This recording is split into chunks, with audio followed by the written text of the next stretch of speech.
My name is Dan Young, and welcome to the Millionaire Code podcast. I'm a self-made guy that has made multi-million-dollar businesses from scratch. There's no way I could have done it without the help of mentors who provided me with the wisdom and guidance to help me create the formula for success. Each week on my podcast, I'm going to interview a hugely successful business person that will provide you their secrets to success, and that way can act as your mentor too. I can't wait to share their stories and takeaways with you. Welcome to Dan's Millionaire Code.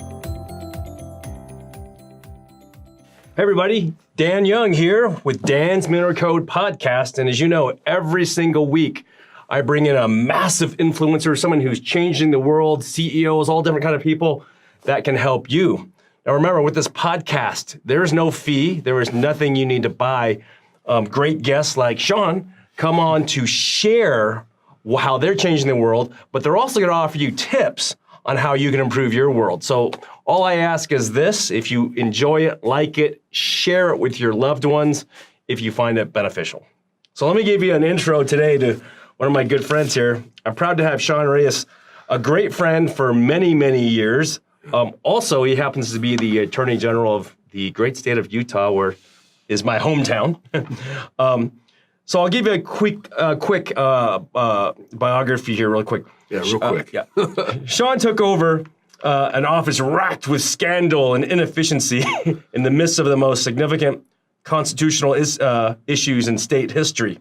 Within a year, he reorganized, he got it done, and he got everything running really super well. With that, right now he's fighting a huge war against drug dealers, human traffickers, child predators, and white-collar criminals. So that's the intro. So Sean, what are you working on? Cut it short. I like that. What are you working on right now? Man, what are we not working on right now? There's so much stuff, Dan. And first of all, thanks for having me on. I want your listeners and your viewers to know that the main reason I came on is my mad respect for you. We've known each other for years. We've been friends, but also colleagues in the business community. And I've watched how you've evolved and help turn your success in business towards mentoring a lot of others who have also been able to replicate that success. So I think it's great. I'm glad that you're here. It's if I can impart any little bits of wisdom, I'll try. But in terms of what we're doing at the state, what I'm really most excited about, this is your world too, the tech world. I came from that environment, was helping to run a venture fund before this with a lot of tech plays. I represented a lot of tech companies in my private law practice. And now as a state regulator, I'm on the other side of things, trying to enforce laws and regulate the business community to protect good businesses, make sure that bad businesses are answer as they should to justice. Along the way, there's some unique opportunities. Utah is such an incredibly dynamic place for technology, Silicon Slopes. Oh, yeah. We've got a lot of unicorns here. I know you've had some of them on your show before. These are our colleagues and peers.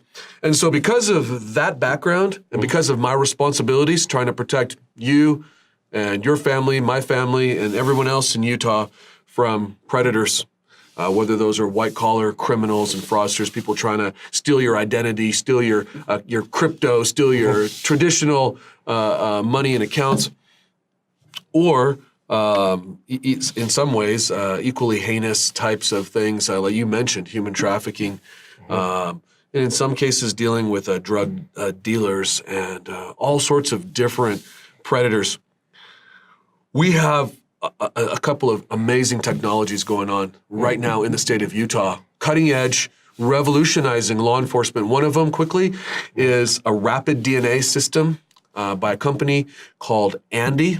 And this system is revolutionary because typically for us, when we send DNA evidence from a crime scene to the lab, and it's this way around the country, so this is not unique to Utah, but this could take months and months and months. It could take 6 months, 8 months, or a year longer. People are concerned because there's a backlog of rape kits. These are the evidentiary kits that we have when there's assault or sexual assault and rape cases.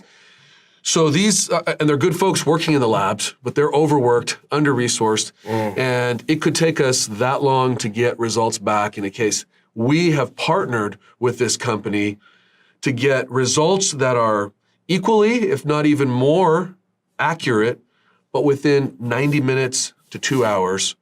We can hold a crime scene, we can run the DNA evidence, release those people who we don't have an interest in anymore. Wow. And narrow it down to suspects that we have evidence to go on. It's truly remarkable. The actual system is even better because it doesn't require so much chain of custody with human control and a detective with a sample in their car trunk or getting stolen or having something happen to it along the way. So 90 minutes instead of directly months. into the 90 minutes. Wow. We've already done about 50 cases here in Utah, great for property crimes. And I truly believe that this will be the standard operating technology in just a couple of years. It's going to take a little while to, like any new disruptive technology, for adoption all around. But the unit is about the size of a maybe large microwave. So imagine this, you can deploy it out into a rural community. We've taken this unit to Haiti, on the border of Haiti and the DR, to try to identify children who've been abducted. It's been used in the California wildfires to help identify remains immediately, so families can get some closure for victims of those fires. So I have a question though on this for criminals when you're trying to find out if they did it or not by validating the DNA. Would it save taxpayers a lot of money? Because a lot of times people are put in jail and stuck there waiting for a month.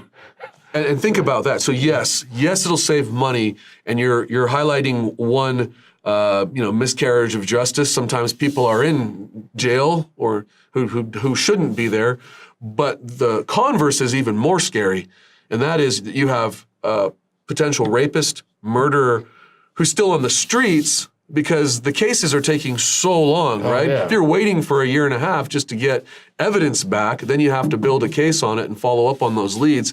Imagine that perp is out amongst the community.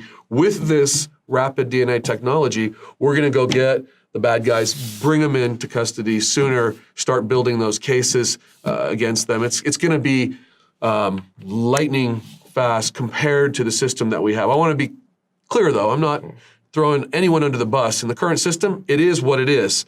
But that's the beauty of technology. Is Utah one of the very few states that's starting with this? Utah is the lead state right now with this. Yeah, so Utah has been training other agencies around the country, and every chief and sheriff that I've talked to, they are like, it's like Christmas or Hanukkah come early for them because they understand the impact.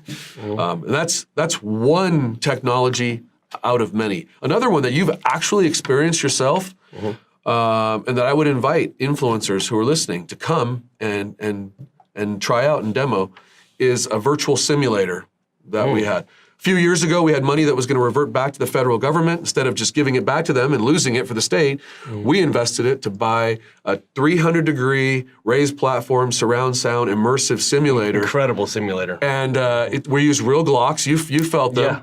Not live fire because of the liabilities. There are a couple of those types of simulators in the world, but short of those live fire simulators shooting actual rounds, this is the most cutting edge that you can get. And you could be thrust into a scenario where there's a school shooting or a shooting in a theater. Military personnel train in our unit.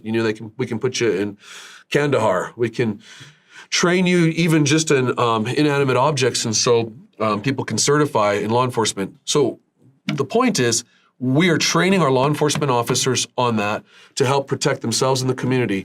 But what we've layered on top of the raw training is really cutting edge, and that's a curriculum for de-escalation, trying to make sure that interactions between law enforcement and the communities are less violent.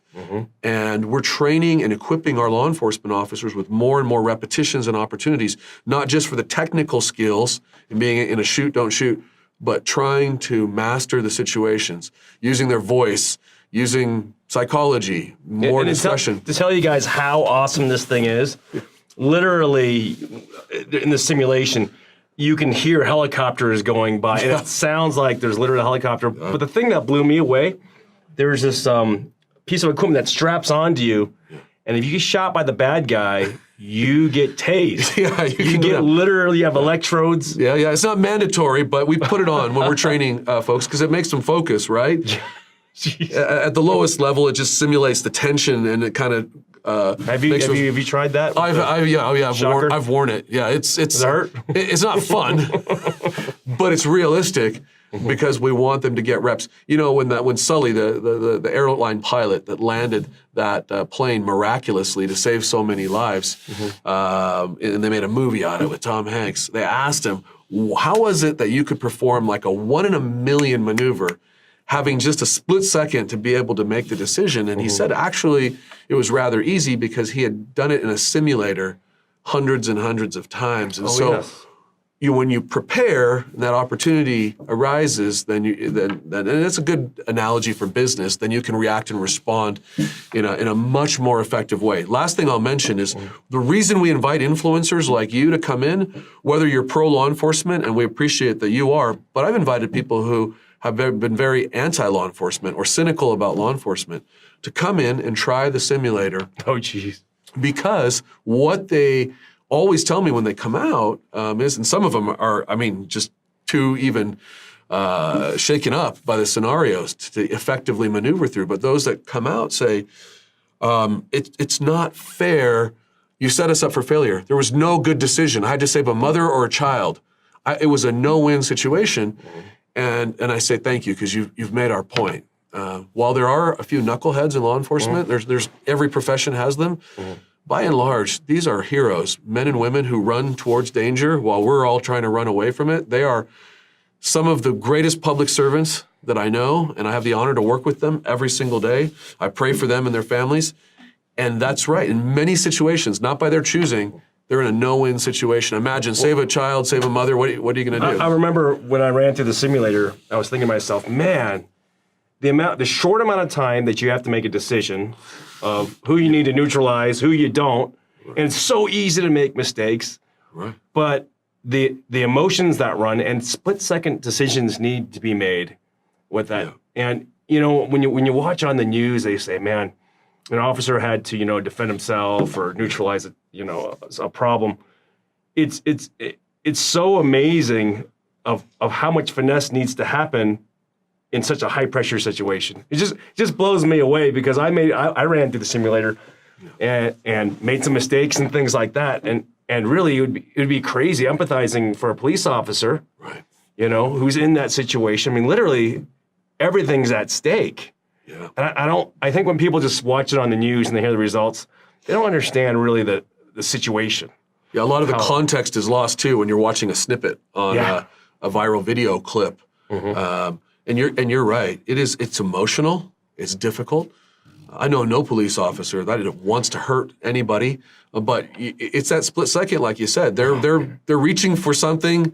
You've asked them. You're instructing them to put their hands up. They're not listening to you, and they pull something out. What do? They got their back to you. All of these things. Anyway, Utah's leading the way again with that program. Very much. Even the White House has highlighted that program. And so, one other tech, I've got to mention this because this is probably the newest thing that we're working on, and this will blow you and your viewers away too. There is a company that's moved here to Utah called Banjo. The founder, Damian Patton, you have to have him on because he was like homeless in Southern California as a 16-year-old, living under a viaduct, then distinguished service in the Navy. Then he was a mechanic for NASCAR. He became the pit crew chief for the Lowe's racing team, and then he's in law enforcement while he's working on his MIT algorithms for predicting the future. And in 2010, he wins a Google Global Hackathon and launches this company called Banjo, which melds AI and inputs from billions of different inputs, sky satellites, cameras.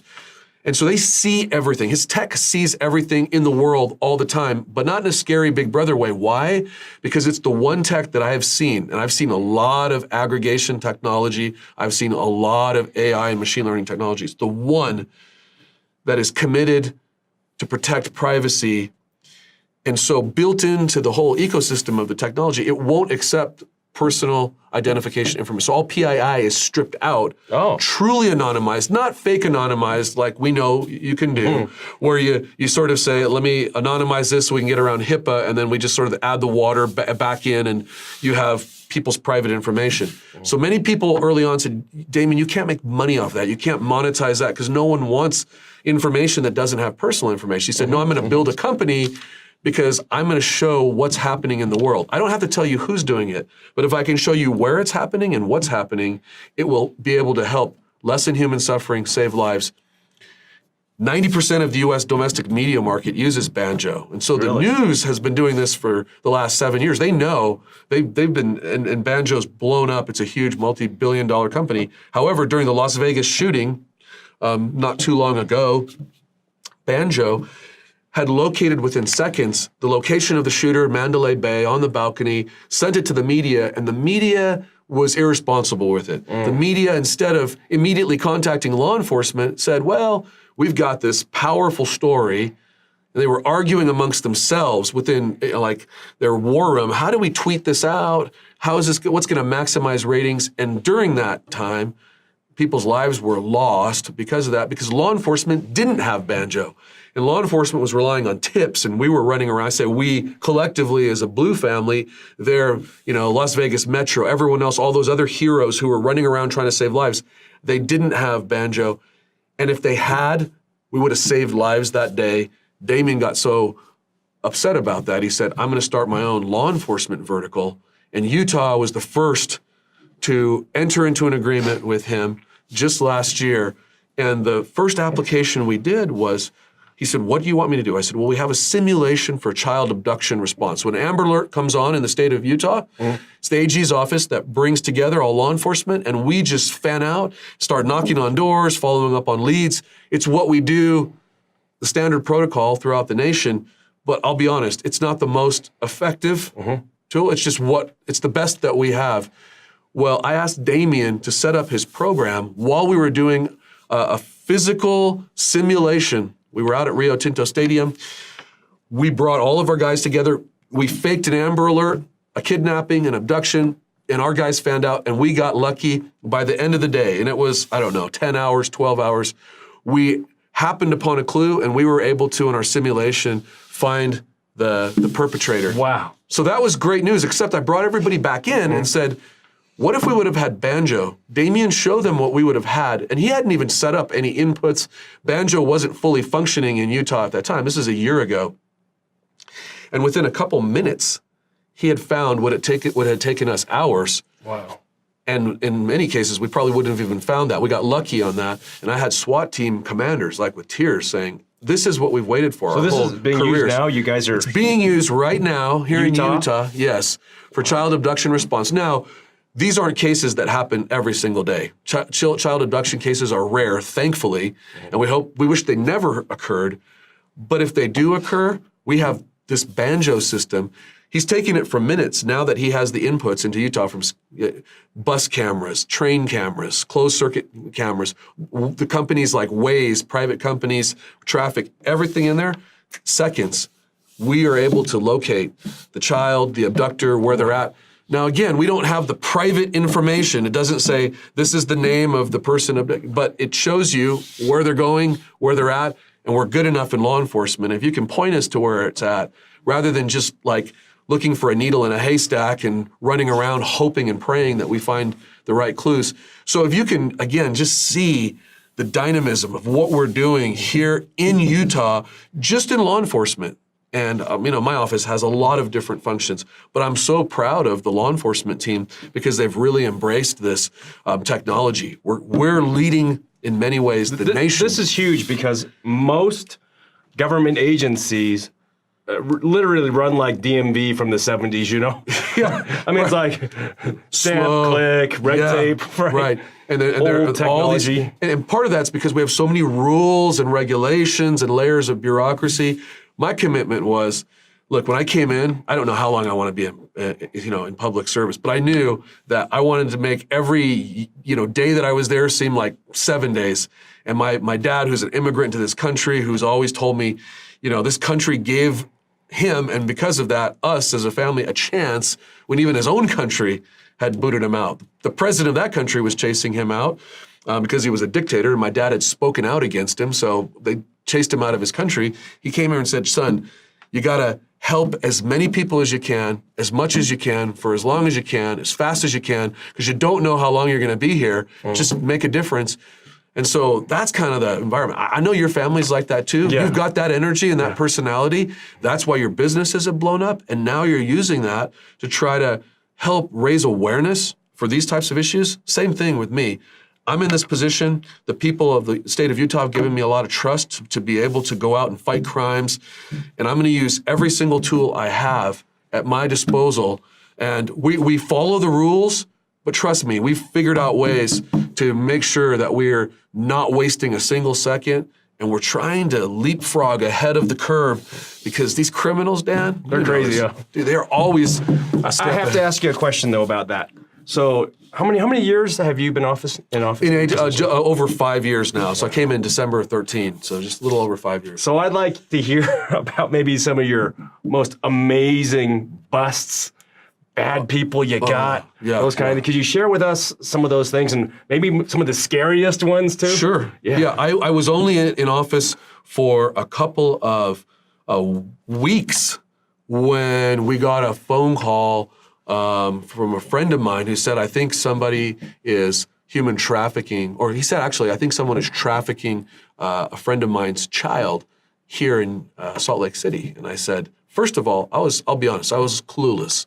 I did not understand really what human trafficking was about. And so I said a little smugly to him, I said, hey man, we don't cover the, traffic violations and stuff, because I was thinking, moving, speeding violations. And he's like, what are you talking about? And I'm like, what are you talking about? He's like, I'm talking about people stealing kids and raping and abusing them. And I was like, no, not here in Utah.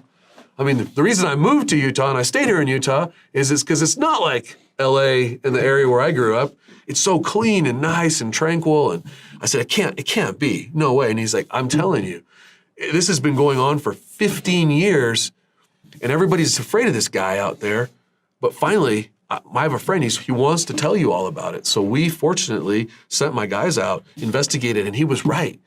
Giant trafficking ring. This guy was a narco trafficker and a human trafficker. So bringing drugs in Utah. From South America, Central America. He's a MS-13 shot caller. People knew that, but because of that, they were so afraid of him that he had been doing this for a decade and a half, right in West Valley City, Taylorsville, nice, quiet suburbs of Salt Lake City, and it blew me away. There's no way that could be happening, and yet it was. Now, interestingly, some of our federal counterparts called and said, hey, we heard you just arrested this guy. His name was Victor Rax. Congratulations.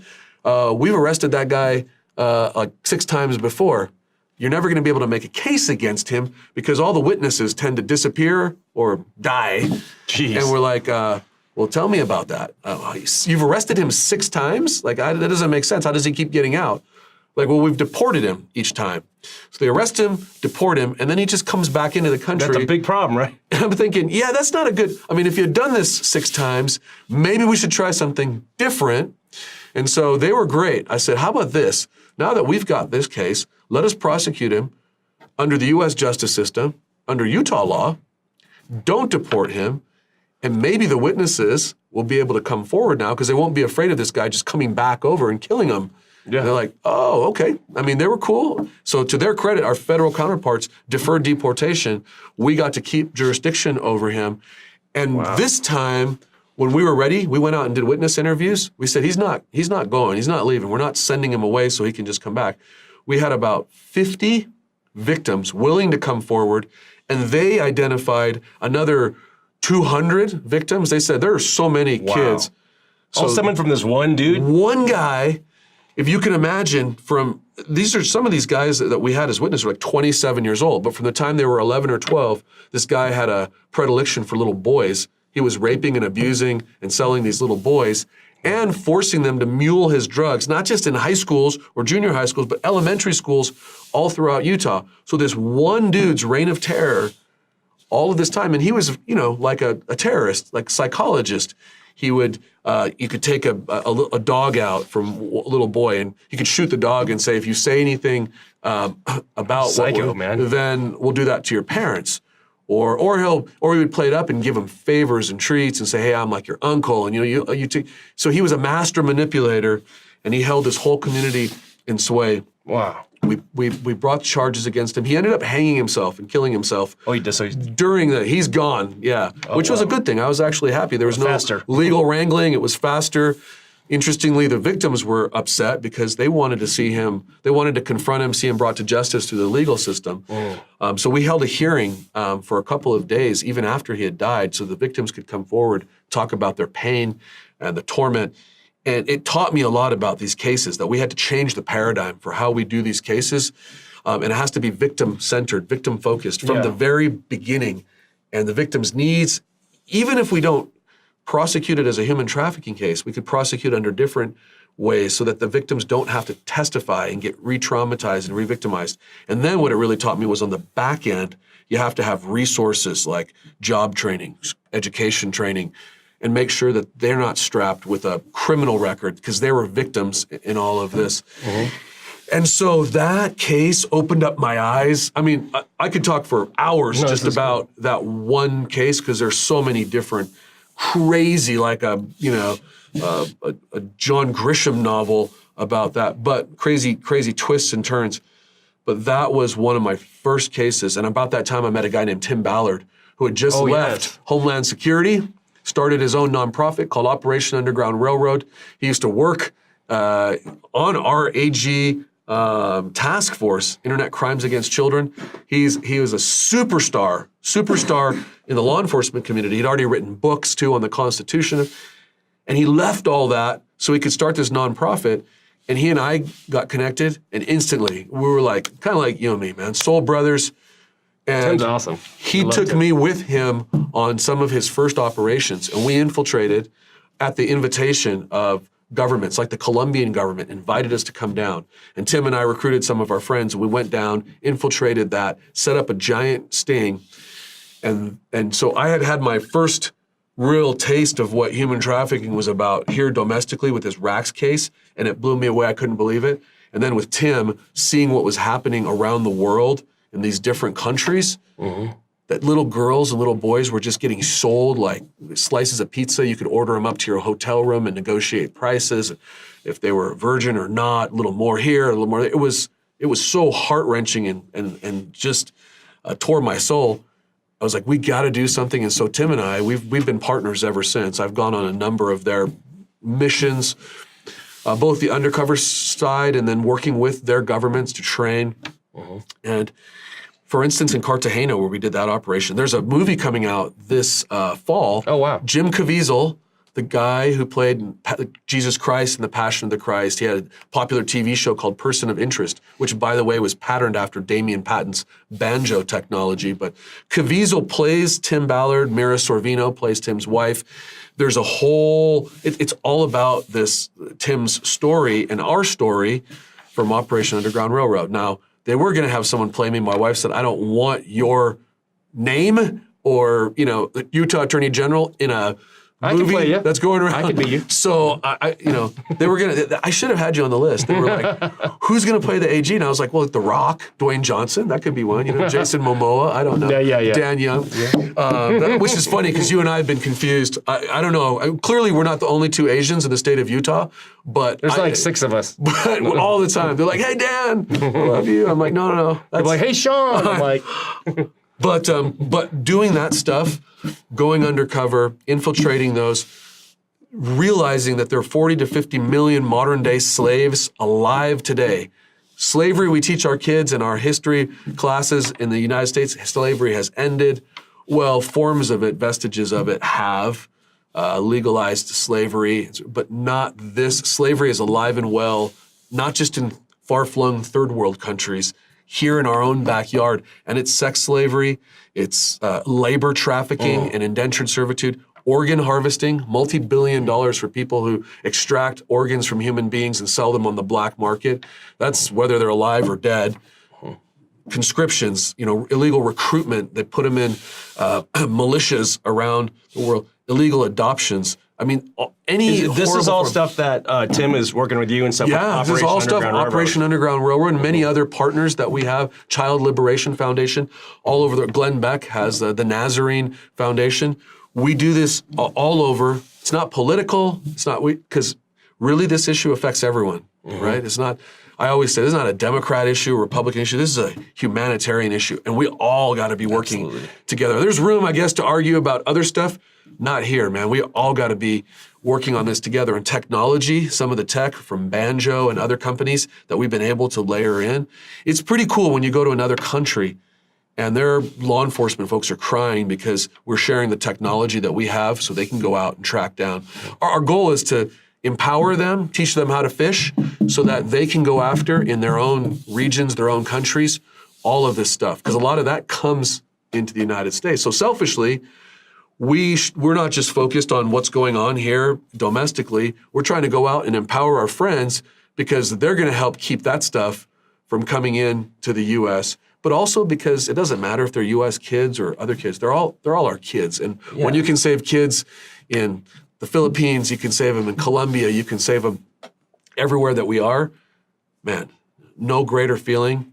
And there's been some hairy ones. I won't say which country. Last year, we ended up stuck in the mansion of a giant cartel leader without our support from the feds and locals because they hadn't done their intel and they had us in an area where law enforcement was not allowed to go.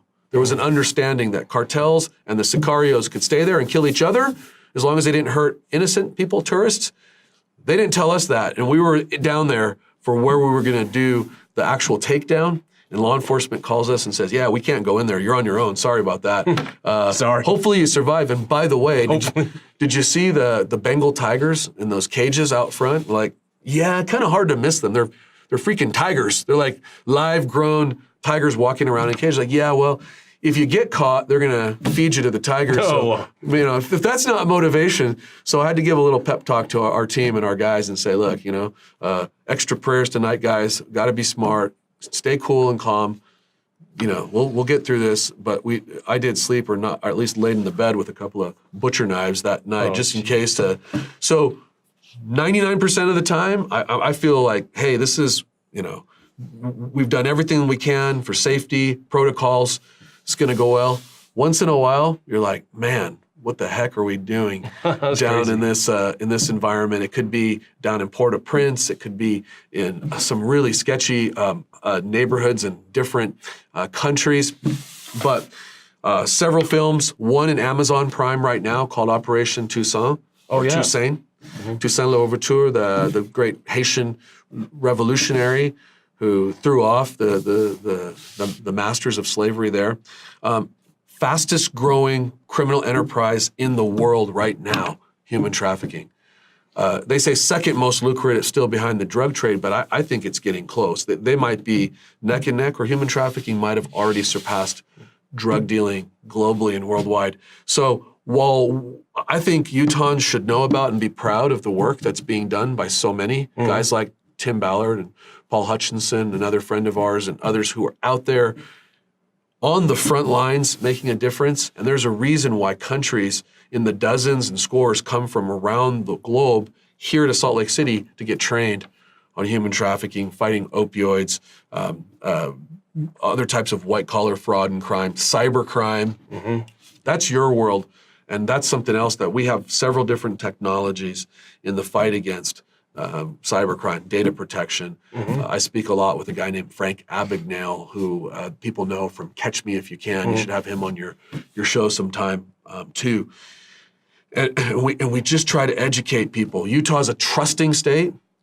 So the last thing I'll mention is that you have to protect yourself. Trust but verify.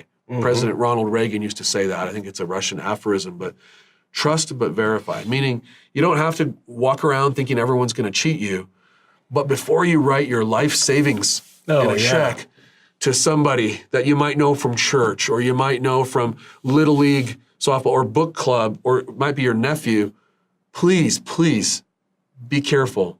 Do some extra diligence. Wait for a day. Call somebody else. Is this like epidemic level? This Epidemic level. When I came in, scammed out of Utah was known as the fraud capital, not just of like the nation, like the universe, like the galaxy. It was like Thanos was like had heard about it.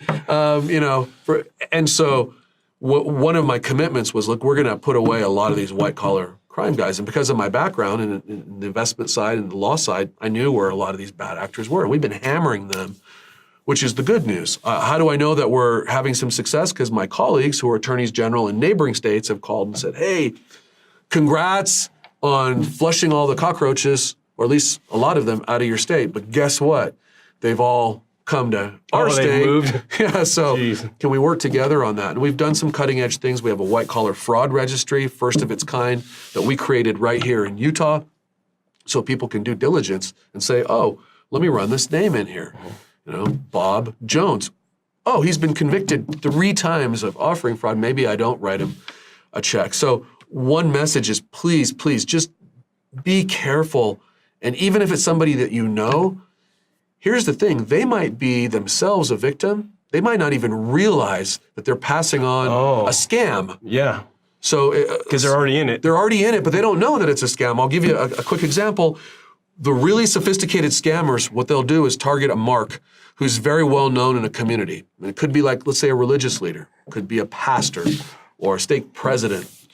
And what they'll do is they'll give that person real returns with real documentation. Yes. So they've set up now something that looks incredible, right? This guy's getting 10% returns a month. And then they'll go hit everybody in the community. And if they need any validation, they say, well, just go ask Pastor so-and-so. Just go ask Rabbi such and such. Ask Bishop. They just fall right into it. And everybody knows them. They love them. They trust them. They're like, oh, no, it's okay if he's involved in it. And if they ever do ask him, that person's like, yeah, this has been awesome. Not realizing that they're helping to perpetrate a fraud. So my point is, even if you know somebody and trust them, they might not realize that they're involved in a scam. So just be super careful. What are some things people can do to vet these? Well, one thing that you can do, first of all, is to not, if someone says you have to, you've heard these high pressured pitches before, Dan, it's the opportunity of a lifetime, and it's only for you. First of all, if someone says that, if it's only for you, red flag. Red, like giant Crimson Club Ute red flag, big flag. Don't. That's a good one. I say that in a positive way. Like I'm a fan of all of the Utes too, but huge red flag. The other ones are if there's a time pressure, like you got to do this within the next 24 hours. Oh yeah. There is no investment that it's going to make or break within 48 hours, 24 hours. So that is a pressure tactic and technique that these master manipulators use all of the time, and they suck in so many people around our state. Don't ever give up information, even if you think it's legit. So you'll get onto a computer. This scam we've been attacking for the last 2 years. I know you know this scam. Yes. Down in St. George, why down in St. George so much? Because there's so many retirees. They tend to be more trusting. They grew up in a generation where a handshake meant a lot. And they're not as sophisticated on the computer stuff. So the pop-up would come and say, look, your computer's been hit by malware. Oh, yes. And they got to put in all their info. Let us help you attack this and address this. In fact, we'll do it for free.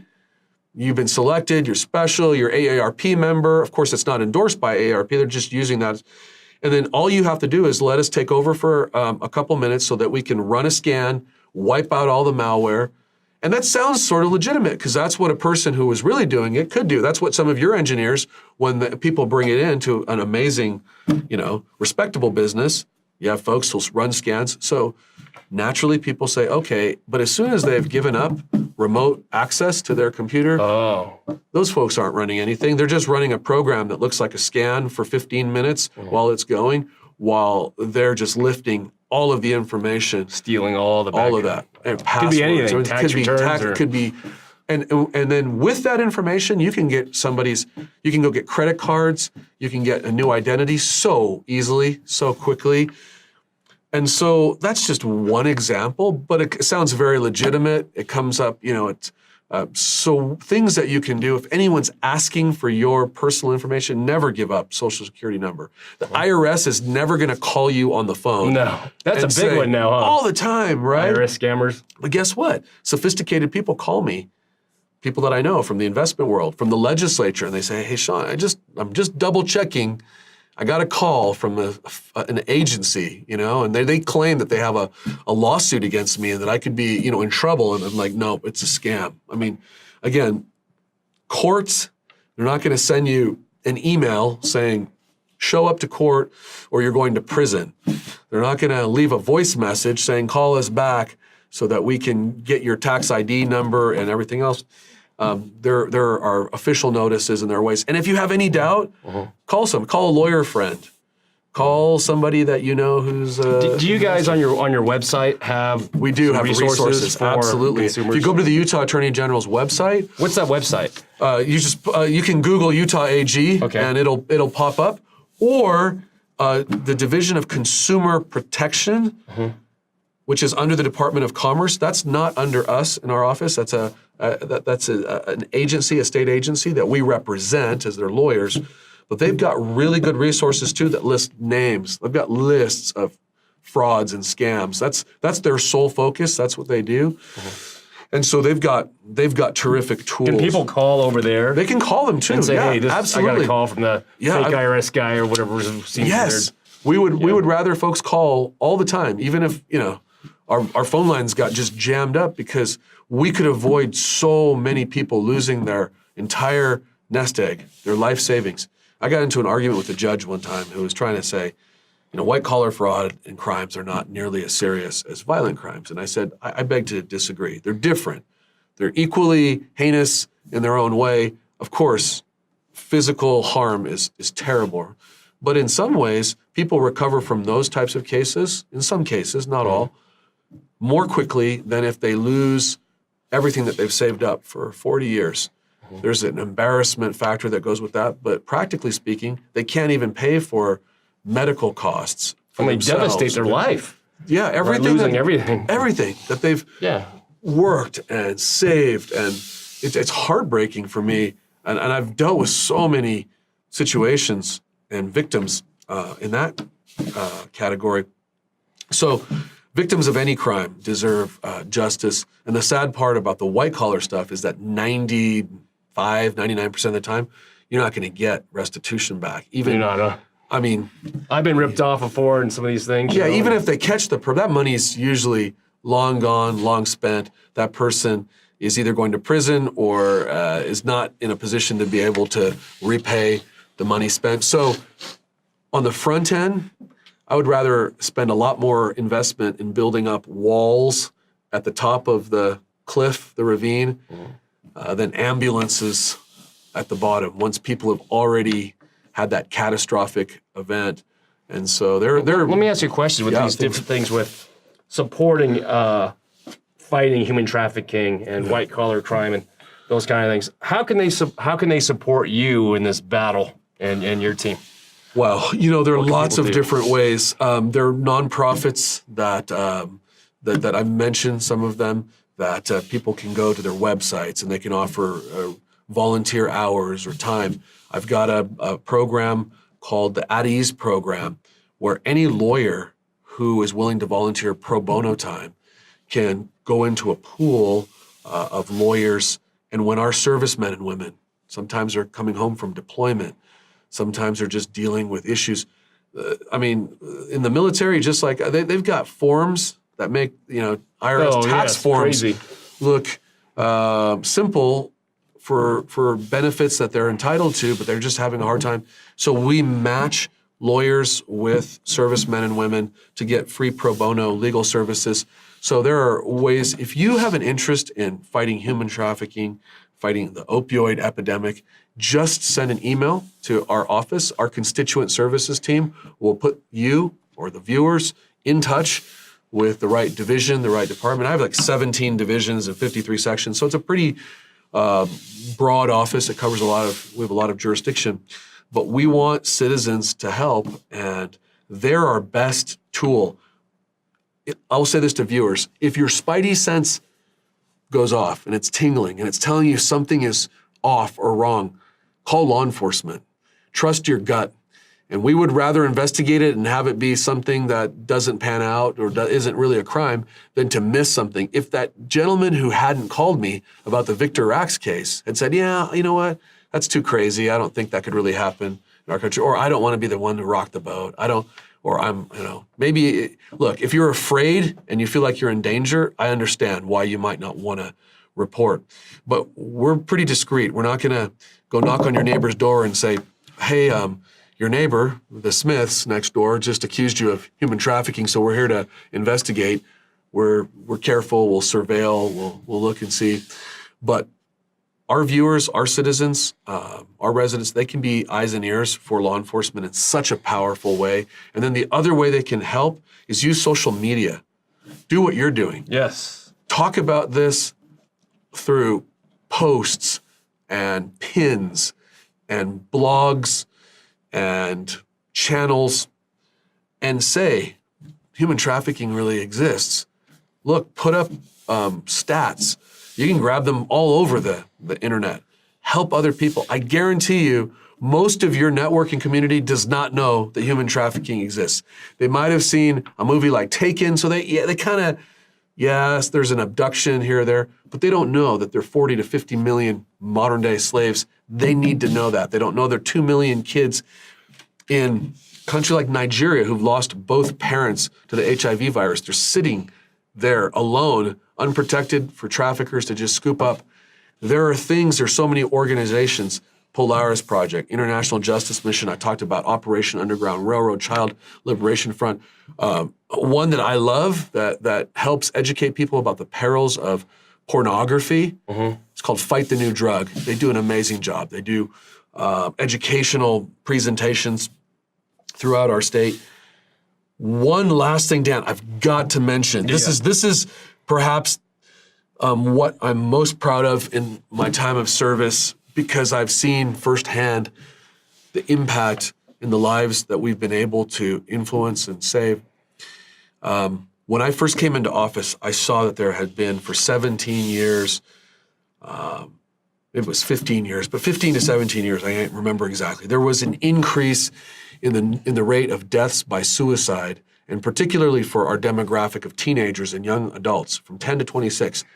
The number one cause of death in Utah was death by suicide, more than the next 4 causes of death combined. So it was huge, and I didn't know, and I still don't know exactly why it happens, but I do know that it is happening, and while it's happening, we needed a tool. We needed something that was I thought we had turned all of that stuff off, I'm sorry. No problem. But we needed something to address this epidemic, and so we created an app called the Safe UT app. And since my phone's going off, I want to show people what that looks like and what that is. And the Safe UT app you can download for free on any platform. Safe UT. Safe UT. It looks like this. Okay. And any person, and it's targeted towards teens and students. They can easily create quickly a password and right away have access 24/7 to mental and behavioral health experts at the University of Utah Neuropsychiatric Institute, who are some of the best in the world. And they can call, although, as you know, with teens, they don't ever really call. They just text. And you got text mode, right? So text. They can text in, start a chat immediately about themselves, if they're ideating suicide, if they're depressed, if they're victims of sextortion, if they're victims of, if they're grappling with addictions. And we know that in our community, sometimes we're too ashamed to talk about. There's a huge amount of shame and judgment that goes along with things like addiction. They can text in and get an immediate response from experts. It's free. It's accessible. There. Download it anytime. Make sure your family knows about it. We have had tens of thousands over the last several years of interactions and interventions. Here's the other powerful thing. It's not just for them. If they have a friend or a sibling or anyone they care about who's in trouble, they can text it in, fully anonymous.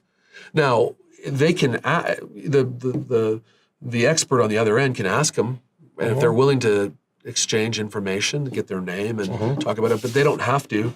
A lot of times they don't want to talk to their parents. They don't want to talk to an adult, but a trusted person that they can communicate with, who's going to tell them that someone cares about you.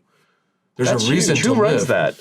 So the Safe UT Commission, it's a public-private partnership. Wow, it's amazing. And I have the privilege of getting to chair that, although many of my staff work. I want to give credit to my former chief of staff, Missy Larson, who was a candidate at one time. Her sister Jenny's now the new mayor of Salt Lake County. Missy, her dad was mayor of Salt Lake for many years. She's over at doTERRA now in their government affairs, but she helped me work with Senator Daniel Thatcher, who was really a huge inspiration and push for us to get this done, through Representative Steve Ellison, who has been another champion for this, and many others who've come on. But when I first started this, I'll be honest, experts, consultants, and many in the community said, don't talk about like suicide. Politically, it's a loser. Like, you want to get reelected, right? Like, you're already talking about the most like dark and, bummer topics of all time: human trafficking, opioid addiction. Don't add suicide. And I was like, no, you know what? I don't. This is all stuff that needs to be addressed. Yeah, I don't really. Honestly, if I don't get reelected, it's okay. If I can get this out and I can make sure that people understand. And fortunately, we were able to get this done. Ironically, we also had a 3-digit number that we were trying to get so that people could call or text in, like 911. For physical emergencies, but for mental behavioral health. And, and it got kind of stalled in Utah. So we went to the federal government. Senator Hatch, Representative Stewart, got that legislation passed last year. So now the FCC, Ajit Pai, the director, he's working on designating that 3-digit number. So it'll be like 911, but instead of calling for, someone crashed, or it's someone's OD'd, someone's so depressed that they're talking about taking their life.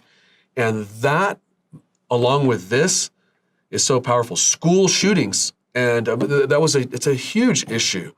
And every time we have another incident of violence in schools, it's heartbreaking. But this has been such a great tool for Utah. We've intercepted dozens and dozens of potential shootings or bombings or other threats at schools because people have submitted tips. It's like this. There's an app called Safe to Tell, which is great because it goes into law enforcement and helps report potential crimes. This does that, plus it provides this lifeline 24/7. You can get this on iPhones or Android or just download it in the App Store. Download it on that is like having a trusted friend when you feel like there's nobody else to turn to and nobody else cares. And here's the thing, it could be the most popular kid in school. I think we have a notion that it's only the kids who are picked on or the kids who are loners. They actually are probably at a higher susceptibility rate for suicide ideation if they're getting bullied. But this also happens to the popular kid. It also happens to the rich kid. It also happens to... And as you extend that out into life, that happens in our adult world too. The people who are successful, and you go, oh my gosh, I think I had everything. What could they have been thinking?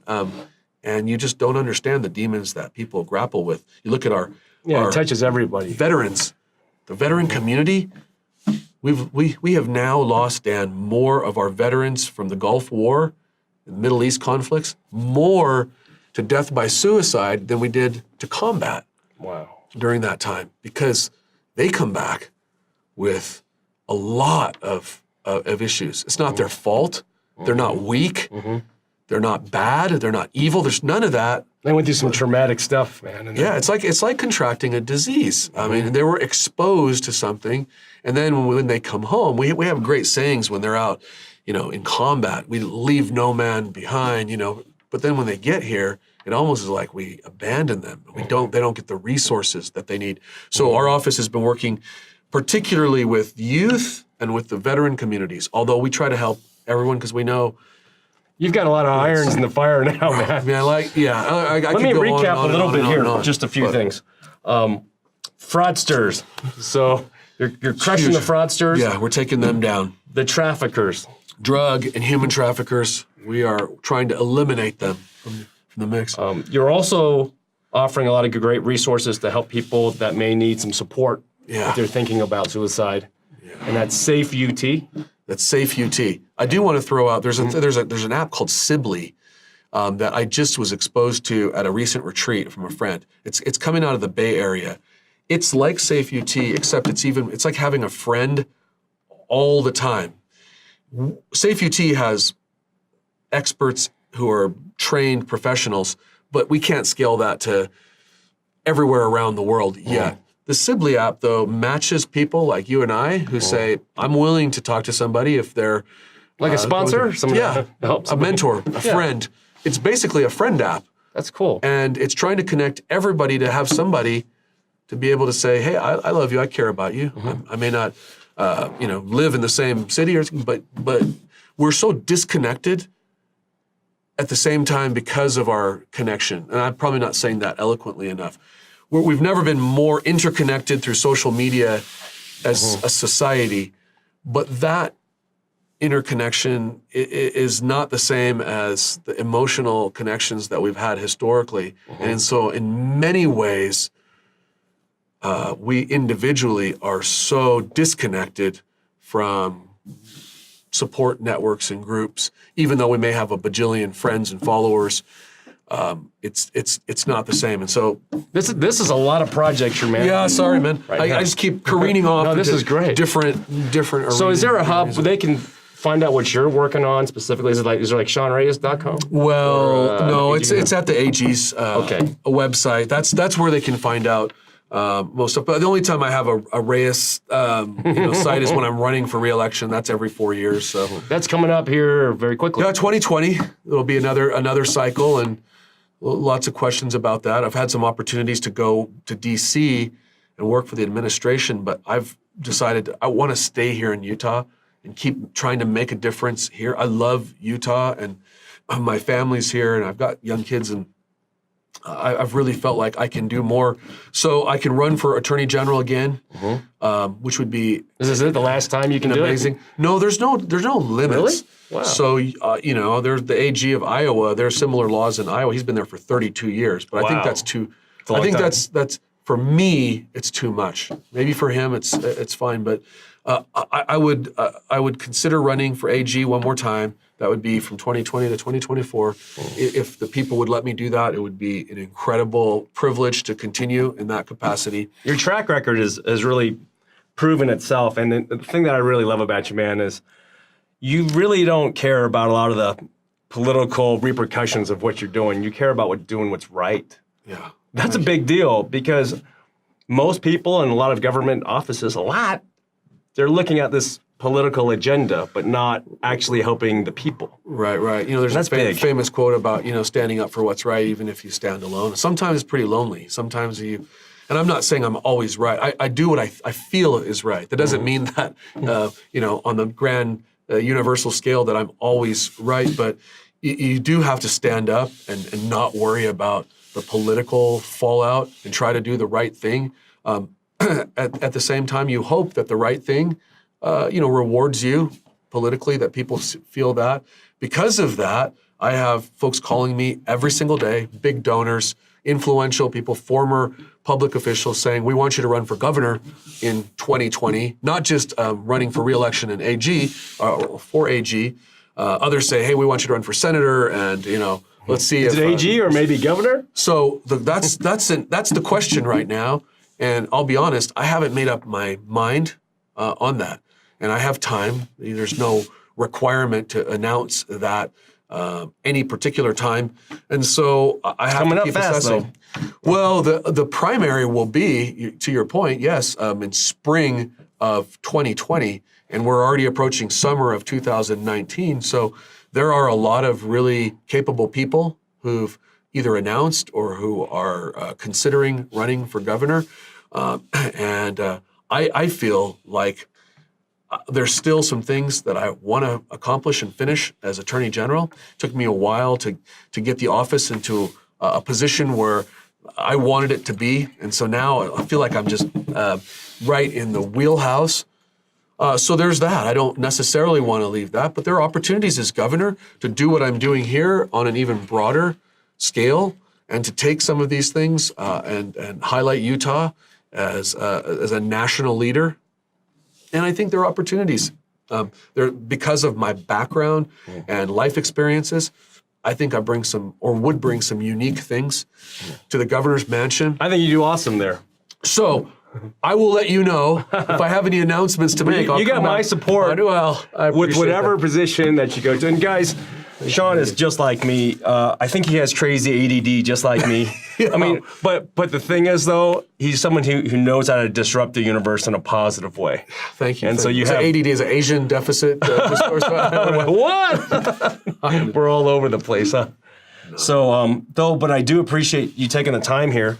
Now, if you guys get a chance, though, you can just type in Utah AG and you'll find Sean over there, and you can see what he's up to, what sort of bad guys that he's busting, what sort of people that he's saving. Yeah, and if you're bad guys, go somewhere else, because I'm going to come for you. We're going to hunt you down. Bad guys come dressed in all sorts of different ways. So if you're a bad guy, probably already surveilling you. And, I grew up rapping a little bit. And so this just came to mind, hunting predators. Yeah, I'm a dragon slayer, making believers out of all them haters as I chase down in my town criminals like a bloodhound on the scent till they're found. Follow them even underground, infiltrate the compounds, engulf them like surround sound. Don't mess around in my town or I'll take you down. So, dude, just trying to stay real and break it off. That's the warning. Don't mess around here, because we got to keep good businesses like the one Dan and many others have safe and protected, and we got to keep families and all of our way of life here in Utah protected. So while I'm there, I got your back, I got your six, and we'll continue to do everything that we can to keep Utah safe and protected. John, thank you so much, man. Yeah. Wealth of knowledge. And guys, thank you for watching Dan's Millionaire Code podcast. And as you guys know, again, you don't have to buy anything. There's no fees. There's no charge. There's nothing. But if you found this interesting and valuable, please share it with your loved ones. And of course, you guys know you can find me on iTunes, Spotify, Google, YouTube, Instagram, everywhere. So I appreciate your time. We'll see you again next week.